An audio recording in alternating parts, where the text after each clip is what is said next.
Hey guys, we're back on FTB Mega Beast. This is Blue Fusion, and I haven't made a video in a while. I haven't done an update at least in a while, and a lot of things have maintained the same, or a lot of things have stayed the same, but in the same way, there's been a lot of changes. So I believe the last thing I showed you was the water power, the windmill or watermill power plant. And if I dig down here, you'll notice that it's completely gone. The reason for that being the pumps that we use, the IC2 Industrial Craft 2 pumps that we used, they're bugged and they crashed the server. They corrupted this section of the world. So I had to go in MC Edit and delete all of this, because not only did it delete the pump that I tried to do, but it deleted every machine in the range. It turned it all to like pumpkins, and so I relatively had to restart almost, because this was a big hit to me. So instead, I opted for a new power source that is not the best, but it's good. It's good for what it does. I'm gonna eventually upgrade it to more advanced solar panels. Right now, I do have some solar panels that I've started building, but what I chose to do was I chose to use wind power with windmills. You see I have 4 windmills here hooked up to a bat box, which is constantly being drained, and then I have 3 more windmills up here, and this is supplying all the power for my area, for my base. And then recently I just added these solar panels hooked up to this. There's these 4 solar panels. They're advanced solar panels, so they do pretty good. They're pretty effective, and they provide a good amount of power. They provide a stable amount of power, and this MFE is just a backup, and it pumps it all down there, which is where all my power storage is. So what else did I add? I've also started a quarry. This is actually something I wanted to do on camera, but I never got around to doing it. I also got a tree farm down here, which I'll explain in a second. But this quarry, I really wish I had gotten this on camera when I had done it. But basically what it does is this draws power from all the way back into the base. It draws power through the mountain down here into these electrical engines. And these 2 electrical engines power the Quarry, which is currently running quite slow at the moment because my power source is just not stable. So this is my quarry. It's pretty big, and it's doing an infinite loop here with the cobblestone, where it just pumps it into these these barrels full of cobblestone. Excuse me. And then it just splits off. The cobblestone goes down to the red pipe, and then everything else goes down the yellow pipe using these diamond control pipes. And this is for crack sand. This is this stuff. This is for dirt. And this is for everything else. And I've been emptying it quite often, so that's why you don't see anything currently in here. And for some reason, some cobble does get through. I don't exactly know why. I think if it loops back, it has a chance of going back out. However, I'm not completely sure about that. So yeah, but this is the quarry. Up here, I have my tree farm. For most of the time I've been playing this game, wood has been a significant issue. So I got my tree farm running. I got about 198 oak logs from this machine. And basically what this does is it gets power from this solar panel right here, powers this electrical engine, which powers these 2 machines. This is an arboretum, which uses this humus, plants it all around a circle, plants saplings on it, and it then outputs sand as a byproduct, and outputs the and then logger, what it does is it cuts down the trees and collects all the saplings in the area. So that all pumps, splits down here, so it has an equal opportunity to go for a sapling to go here or into storage. And yeah, so eventually what I'm gonna have here is I'm gonna have saplings pump out and make biofuel, because biofuel is, or biomass to be exact, is a really good source of power. And if you're wondering about these what are they? Detector rails. That's another byproduct of the glitch that I had to do with MC Edit. It deleted all of the grass with the new biome, the wasteland biome. That's over there. One last thing I want to show you before I get back to work. My machinery setup. I did I'm not even sure you saw this on the old video, or if you did, it was a whole lot more primitive. Basically what I got here is I got, Skype message. I'll check that in a second.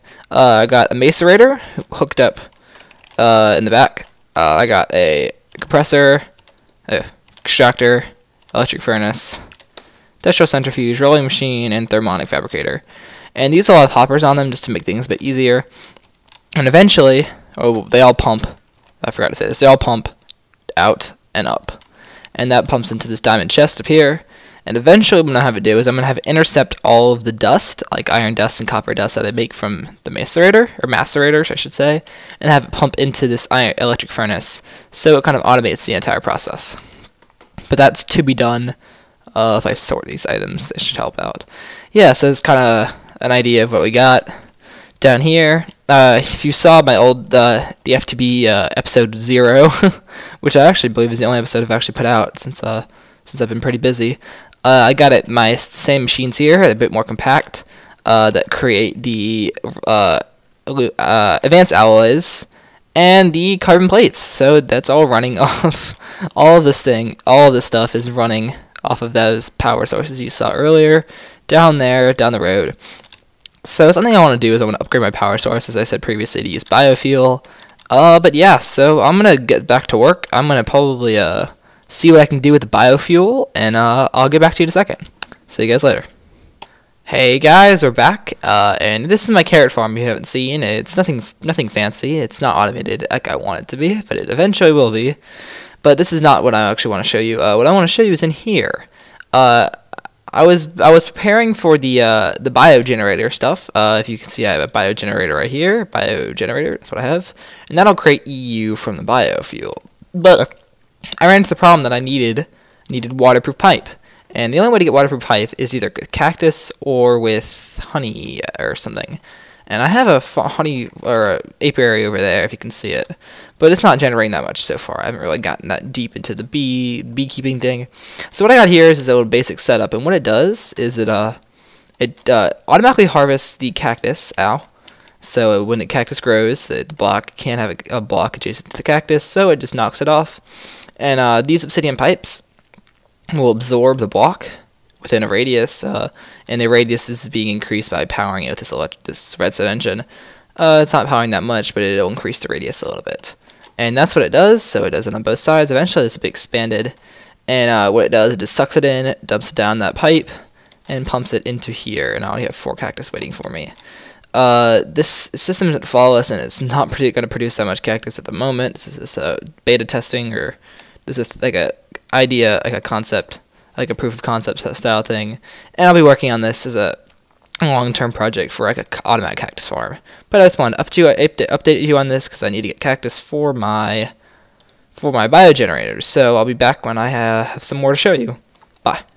Hey guys, I'm back again, and this biomass stuff, not biofuel, it's actually biomass, is a bit more complicated than I had anticipated. In order to make it, I need a fermenter, this block right here, and in order to use the fermenter, I need to use I need to get more, not ferment, why was I searching for it? No, to get biofuel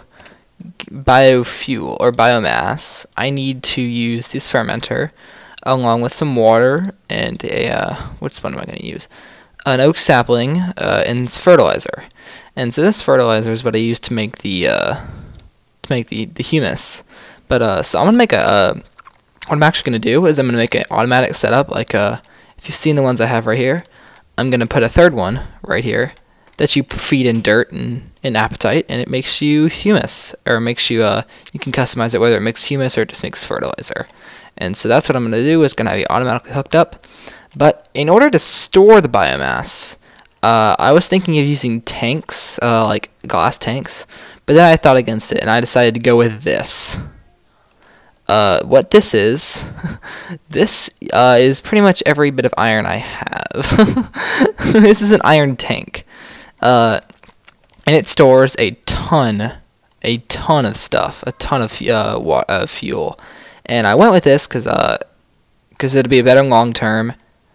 So in order to complete it, I need to place this, and this should work. Yes, it did work. So this can store 2,000 buckets. This alone stores 2,000 buckets, and in comparison, each individual tank, I believe, stores 8 or 16. So while this required almost all of my iron, I feel like this was the way to go. This contraption. And honestly, this is gonna drive my OCD crazy. So I'm gonna mine it back up and move this one down because I did not anticipate that. That's gonna drive my OCD crazy. So I'll be right back. Okay, guys. Well, I'm back, and if you notice that it's not completed, this is because for any of you who are playing FTB as well, you might want to know how to create these. They can come in 4 different sizes: 3x3, 5x3, or 3x3, 5x5, 7x7, or 9x9. I'm going with the 5x5 one just because of space limitations. So I'm going to go ahead and show you how to create it. So you're going to want to put a base like this. And a surrounding base. And then you're going to go up set amount. So I'm going to go up 4 because it's a 5x5. So I'm going to go 8. That's 5. That's 5. Okay. So I'm going to go up on all the corners like that. One misplaced block. Look at that. I don't love this efficiency pickaxe. I could not build a lot of this stuff without it. So that's how you start off that, and then you're just going to want to connect these together like, man, misplacing all the blocks. So you're going to want to just put it like that, and then like that. Yep. Excuse me. And so this is all you have to do with this. However, this top and all the sides and the bottom can be any combination of iron tank valves, iron tank gauge, and iron tank wall. And so it's just however you prefer. So what I usually do, or what I did, is I did that, and then this one in the middle, and then I did this like iron glass around the sides, and put one of those in the middle. And so once you build the entire thing like this, just keep building it. And then once you build the last side, and luckily this glass can be broken with a pickaxe. That's something I was really worried about. And so after you place the last block, it should automatically oh, I forgot to do the bottom. That's why. Yeah, so after you finish all the sides, it should automatically complete itself. So that's how I did that. Then just that, and that. And you see it automatically completes itself. Let me actually cover this up so it looks... This is the entire reason why I chose not to do it, to change it. So now that kind of pleases my OCD a bit more. And so yeah, this one stores 2,000 buckets. That's 2,000 or 2 million MB or something. That's a unit of measure, but this is just 2,000 buckets. So that's this. So I'm actually going to call it an episode there, guys. Next episode, I'm going to be building the little setup right here where it creates either the fertilizer or the humus that will automatically be sent to its respective location, whether it be the fermenter or the tree farm. And then I'm going to finish hooking up the fermenter and the biogenerator and see what we can do with the farm over there. Because I think biofuel is a good way to go, because I've seen people use it, and it's pretty good. It outputs a pretty good amount if you get a good amount coming for you. So this has been episode 1, the first episode. Within this episode has actually been a week of gameplay just because I haven't been recording a lot. But yeah, so I hope you enjoyed. If you enjoyed this video, please feel free to leave a like, show your support, leave a comment, and subscribe for Minecraft videos. This has been Blue Fusion, and I hope to see you guys next time. Bye.